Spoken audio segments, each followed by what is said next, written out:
परिपन्थिकामिनि कामेश्वरि कामपीठमध्यगते कामदुघा भवकमले कामकळे कामकोटि कामाक्षी श्रुतिस्मृतिपुराणानामालयं करुणालयं नमामि भगवत्पादशङ्करं लोकशङ्करम् अपार करुणा सिन्धुं ज्ञानदं शान्तरूपिणं श्रीचन्द्रशेखर गुरुं प्रणमामि मुदान्वहम्। नमस्तभाय स्कंदगिरी श्री कांची कामकोटि శంకర మఠంలో అత్యంత వైభవోపేతంగా గత 33 రోజులుగా జరుగుతున్నటువంటి సంపూర్ణ ఋగ్వేద ఘన పారాయణం ఇది ఎంత అద్భుతంగా జరిగింది అంటే మాటల్లో నేను చెప్పలేను. సాక్షాత్తుగా నడయాడే దైవమైనటువంటి కాంచీ కామకోటి పీఠాధీశ్వరులు శ్రీ శ్రీ శ్రీ చంద్రశేఖరేంద్ర మహాసరస్వతి స్వాముల వారి దివ్య ఆశీర్వానుగ్రహంతో శ్రీమద్ జయేంద్ర సరస్వతి మహాస్వాముల వారి యొక్క ఆశీస్సులతో అలాగే శంకర విజయేంద్ర సరస్వతి మహాస్వాముల వారి దివ్య అనుగ్రహంతో వారి అంతేవాసైనటువంటి సత్యచంద్రశేఖరేంద్ర సరస్వతి స్వాముల వారి అనుగ్రహంతో సాక్షాత్తుగా కామాక్షి అమ్మ మహాకాళి మహాలక్ష్మి మహాసరస్వతి స్వరూపిణైనటువంటి జగన్మాత యొక్క దివ్య అనుగ్రహంతో ఋగ్వేద సంపూర్ణ ఋగ్వేద ఘన పారాయణం మామూలుగా సంహిత పారాయణం చేయడమే విశేషం, మూల పారాయణం చేయడమే విశేషం. అందులో పదము క్రమము జట ఘన ఇవన్నీ కూడా సంపూర్ణంగా ఇక్కడ ఈ ప్రాంగణంలో పారాయణం చేయడం ద్వారా ఇది భాగ్యనగర వాసుల యొక్క సౌభాగ్యం, మహద్భాగ్యం. ఏమిటండి అంటే గోభిర్ విప్రైశ్చ వేదైశ్చ సతీభిః సత్యవాదిభిః అంటారు. కాబట్టి ఎక్కడైతే బ్రాహ్మణోత్తములు నడయాడుతూ ఉంటారో, గోవులు నడయాడుతూ ఉంటాయో, వేదమంత్రాల యొక్క ధ్వని ప్రతిధ్వనిస్తూ ఉంటుందో ఆ ప్రదేశం అంతా కూడా పరమ పవిత్రమైనటువంటి దివ్యమైనటువంటి భవ్యమైనటువంటి ప్రదేశం అని చెప్పి మన పురాణాలు ఇతిహాసాలు తెలియజేస్తున్నాయి. కాబట్టి కంచి పరమాచార్య స్వామి వారికి వేదం అంటే ఎంత ఇష్టం అండి అంటే మీ అందరికీ తెలుసు. వేద శివ శివో వేద వేదాధ్యాయి సదాశివ అంటారు. అంటే నడిచేటువంటి శంకరుడు, నడిచేటువంటి పరమేశ్వరుడే వేద పురుషుడు. వేదాన్ని ఎవరైతే అధ్యయనం చేశారో వాళ్ళందరూ కూడా భగవత్ స్వరూపులే. ఒక్కొక్క గ్రామంలో, ఒక్కొక్క పట్టణంలో, ఒక్కొక్క వాడలో, ఒక్కొక్క వీధిలో వేద పారాయణం చేస్తూ ఉన్నారంటే ఆ ప్రదేశం మొత్తం కూడా సుభిక్షంగా, ఆనందంగా, సుఖ సంతోషాలతో వర్ధిల్లుతుంది అని చెప్పడంలో ఏమాత్రం కూడా సంశయం లేదు, అతిశయోక్తి లేనటువంటి విషయం. కాబట్టి అందులో ఋగ్వేదం ధారణ చేయడం చాలా కష్టమని చెబుతారు. అందులో ఉన్నటువంటి ఈ అష్ట వికృతి పాఠాలు ఏవైతే ఉన్నాయో జట, మాల, శిఖ, రేఖ, దండో, ధ్వజో, రథో, ఘన, అందులో ఘనపారాయణం చాలా విశేషప్రదం. ఇక్కడ బ్రహ్మశ్రీ వేదమూర్తులు సూర్యనారాయణ ఘనపాఠిగా వారి యొక్క నేతృత్వంలో, వారి యొక్క ఆధ్వర్యంలో ఇంత అద్భుతంగా గట్టిగా మీరు సపోర్ట్ కొట్టవచ్చు. వారు చిన్న వయసులోనే వేదాధ్యయనం చేసి వాళ్ళ నాన్నగారు గణేష ఘనపాటి గారు శ్రీశైల భ్రమరాంబ సమేత మల్లికార్జున స్వామి వారి యొక్క పాద పద్మాలను దాదాపు ఒక 40 సంవత్సరాలు అక్కడ స్వామివారి యొక్క సేవలో తరించి ఆ మల్లికార్జున స్వామి పరమేశ్వరుడి యొక్క ప్రసాదమే సూర్యనారాయణ ఘనపాటి గారు, శివసుబ్రహ్మణ్య ఘనపాటి గారు. మీరందరూ ఇందాక నుంచి రాముడు లక్ష్మణుడు అని లవకుశులు కుశీలవు కుశలవనామధారిణం అని చెబుతూ ఉన్నారు.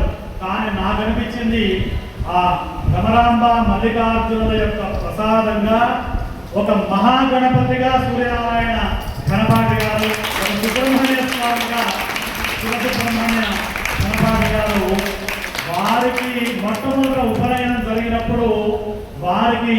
ఈ మార్గంలో ప్రవేశపెట్టిన వారు మహాపెరియ సాక్షాత్తు మహాపరమాచార్య స్వామి వారు వారిని ఈ మార్గంలో ప్రవేశపెట్టారు. గొప్ప విషయం, గర్వపడేటువంటి విషయం, నేను చాలా ఆశ్చర్యం పొంది చాలా ఆనందించిన విషయం. ఈ బ్రదర్స్ ఇద్దరే, ఈ ఇద్దరు ఘనపాఠులు, ముఖ్యంగా మా సూర్యనారాయణ ఘనపాఠి గారు దాదాపు 70-80 మందికి పైగా ఘనపాఠం తయారు చేశారు అని చెప్పి నేను విన్నాను.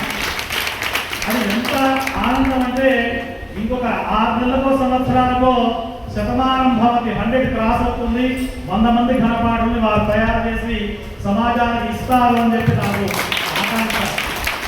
ఎందుకంటే మానవ జీవితం జంతువునాం నరజన్మ దుర్లభం అన్నారు శంకరాచార్య స్వామి వారు. అందులో తతో విప్రత, వేదాభ్యాసేన విప్రత్వం.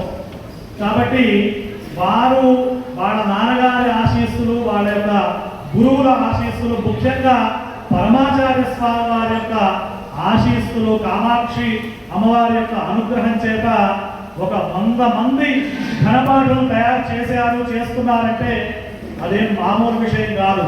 జన్మ సార్థకత. చాలా మందికి జీవన సాఫల్య పురస్కారాలు ఇస్తూ ఉంటారు. వీరి జీవన సాఫల్యం, జన్మ సాఫల్యం 100 మంది ఋగ్వేద ఘనపాఠం తయారు చేయాలి అంటే ఒక్కసారి మనం ఆ ఋగ్వేద ఘన చదవాలంటే 14 సంవత్సరాలు పడుతుందని చెప్పారు. కాబట్టి చతుర్దశ వర్షాన్ని మరి 14 సంవత్సరాలు అట్లా ఒక 100 మందిని నిరంతరం తయారు చేస్తూ ఉన్నారంటే ఆ 100 మంది రేపు 1000 మందిని చేస్తారు. 10,000 మంది ఘనపాఠుల్ని భారతదేశంలో తయారు చేసి ప్రతి చోట ఋగ్వేద ఘనపారాయణం మారుమోగేటువంటి పరిస్థితి జగద్గురువుల యొక్క అనుగ్రహం చేత రాబోతున్నది. కాబట్టి ఇంత అద్భుతంగా ఈ భాగ్యనగరంలో శృతి స్మృతి సేవా ట్రస్ట్ శంకరాచార్య వారి ప్రార్థనే శృతి స్మృతి పురాణానాం అని ప్రారంభమవుతుంది. నాకు తెలిసి ఈ పేరు జగద్గురువులు శంకర విజయేంద్ర సరస్వతి స్వామి వారి పెట్టారని నేను అనుకుంటున్నాను. ఆ యొక్క ట్రస్టు నామధేయాన్ని వారు నామకరణం చేసి మా సుబ్రహ్మణ్యం గారు ఇక్కడ ఉన్నారు. వారు ఎంత గొప్ప చేయాలి, ఎంత మంచి మనసు ఉండాలి.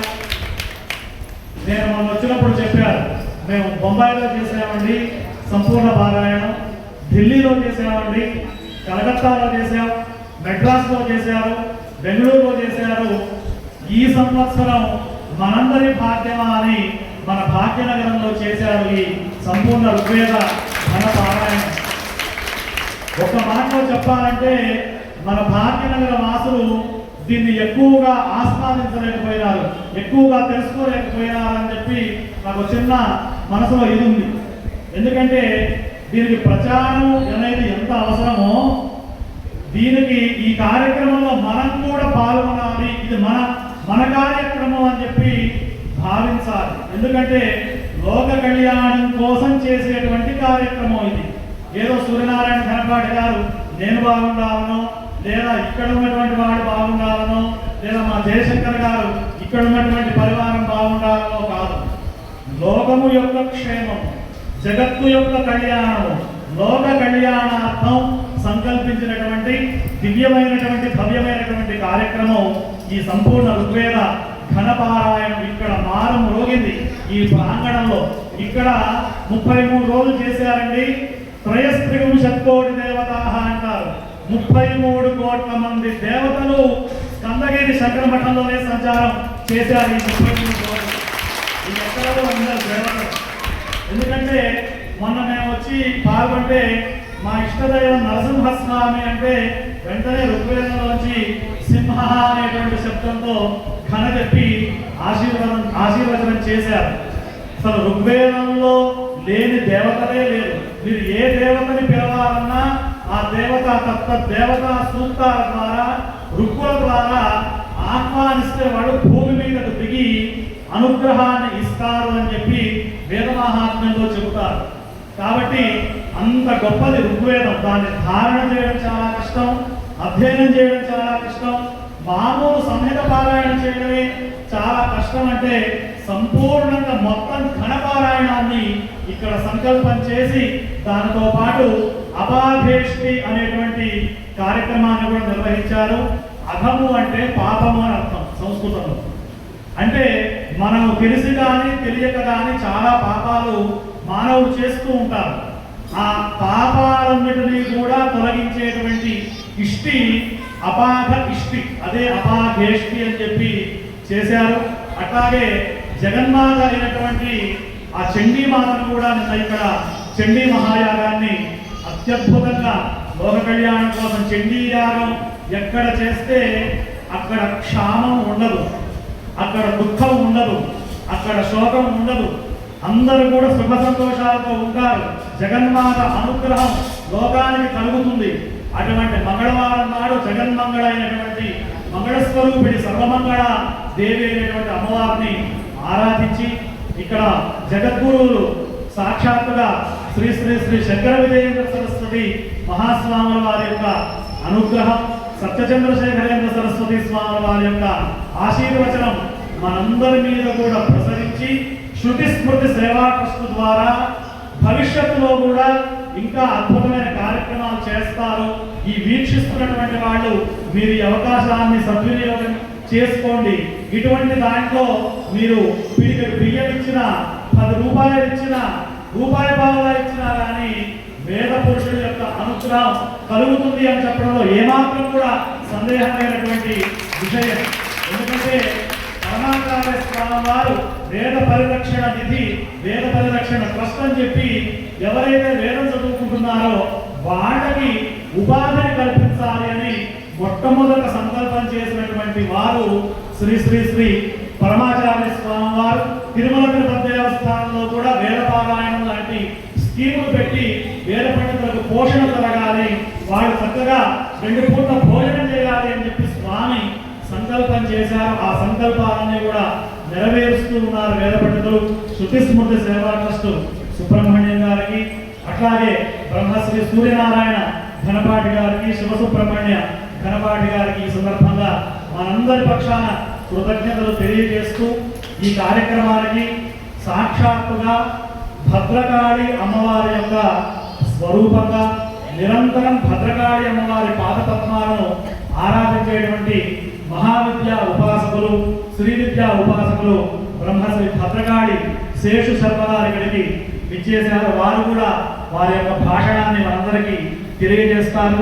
మనకు ఈ కార్యక్రమాన్ని ఇచ్చినటువంటి ఈ స్కందగిరి కంచి కామకోటి శంకరమఠ కార్యదర్శి శ్రీ జయశంకర్ గారికి, అట్లాగే పెద్దలు వేణుగోపాల శాస్త్రి గారికి, అందరికీ కూడా వేద పురుషుడి యొక్క అనుగ్రహం సంపూర్ణంగా ప్రసరించుగాక. మరొక్క మారు ఇక్కడ కూర్చున్న వారి పక్షాన, ప్రత్యక్ష ప్రసారాన్ని వీక్షించేటువంటి వారి పక్షాన శృతి స్మృతి సేవా ట్రస్ట్కి, అలాగే ఇక్కడ ఉన్నటువంటి ఘనపాటి ద్వయానికి మరియు వాళ్ళ నాన్నగారు గణేష్ ఘనపాటి గారికి నేను సాష్టాంగ నమస్కారాలు తెలియజేస్తూ ఈ అవకాశాన్ని ఇచ్చినందుకు మీ అందరికీ కృతజ్ఞతలు తెలియజేస్తూ బ్రహ్మశ్రీ శేషు గారిని వారి యొక్క సందేశాన్ని తెలియజేయవలసిందిగా